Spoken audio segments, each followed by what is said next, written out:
Hi, I'm Tim Sales. How do you determine what is valuable information? Do all authors have the same value to you? Well, of course the answer is no. Everyone knows the answer is no.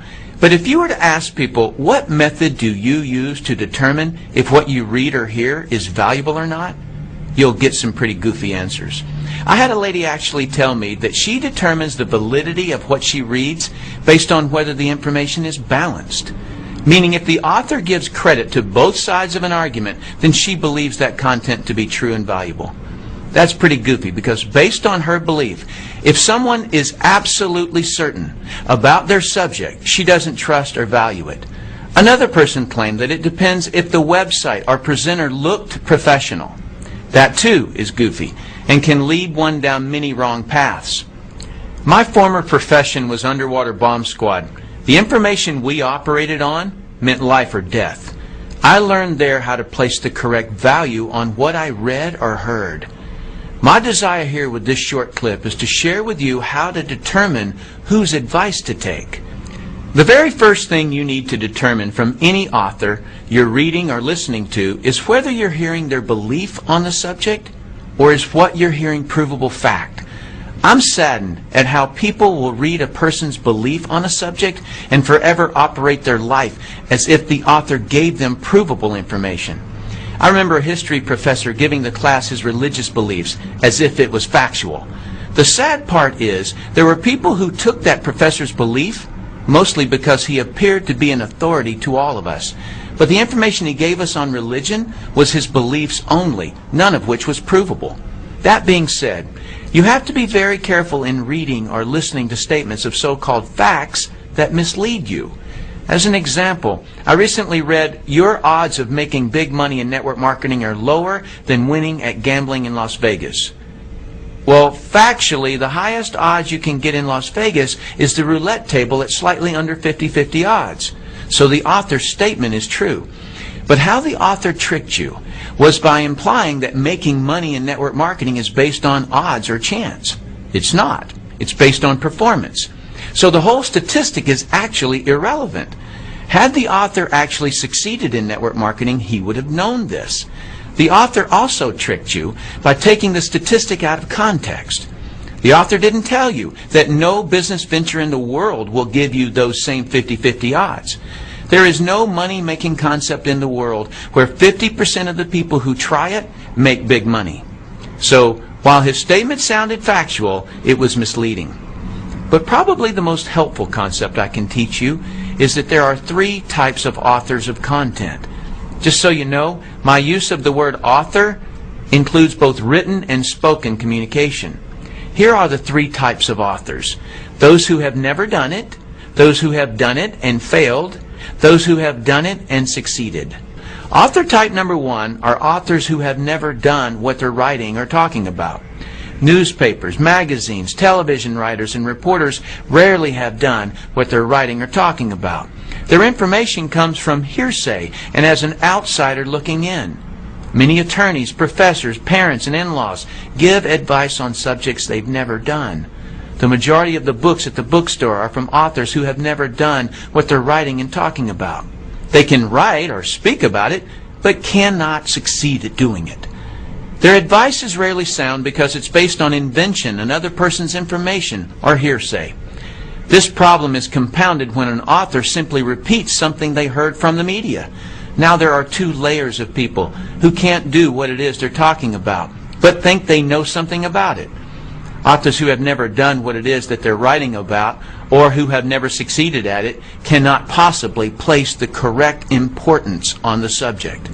You can always identify authors who have never done it because their content is slightly or grossly off the correct subject. As an example, I read a web article claiming that multi-level marketing success was mathematically impossible. Do you see what I mean about authors writing about what they've never done? He completely missed the subject. And as for his mathematical theory, that's like claiming that it's scientifically impossible for a bumblebee to fly. Has it ever occurred to that author to just look? The MLM industry sells $109 billion worth of products and thousands of people earn millions of dollars. Plus the oldest MLM company is still growing. Author type number 2 are authors who have failed at what they're writing or talking about.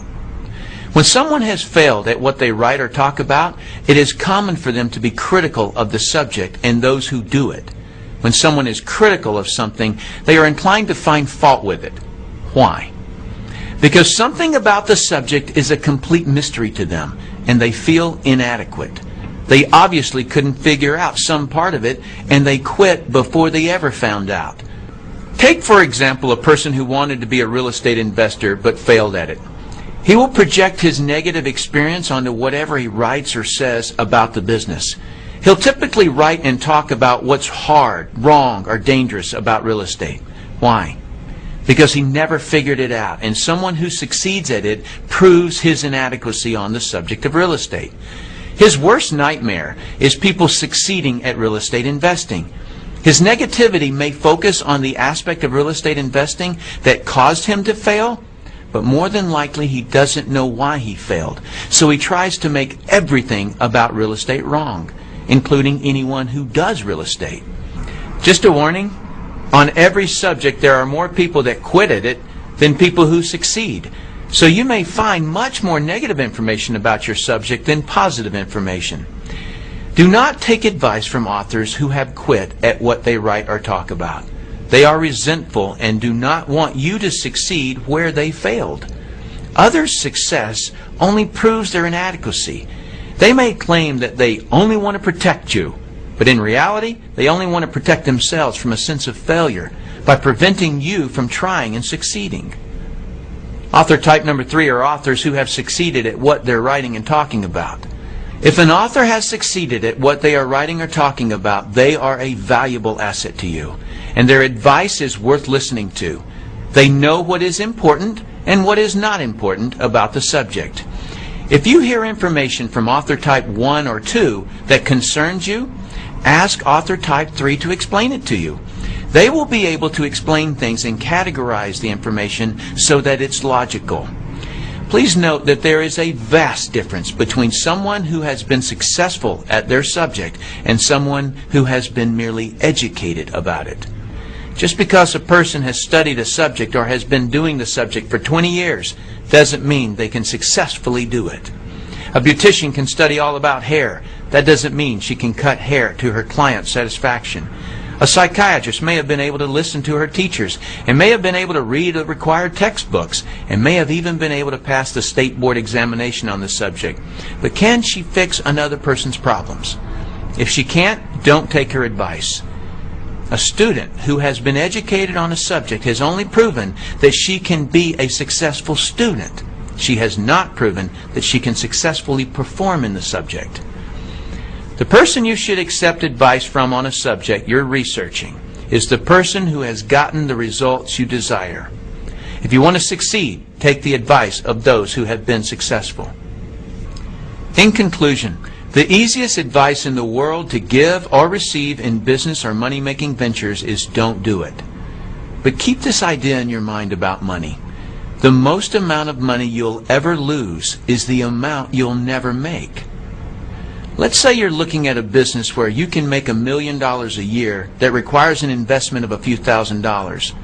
There are people making that amount in the business you're researching, but someone gives you the simple advice of don't do it. So you don't.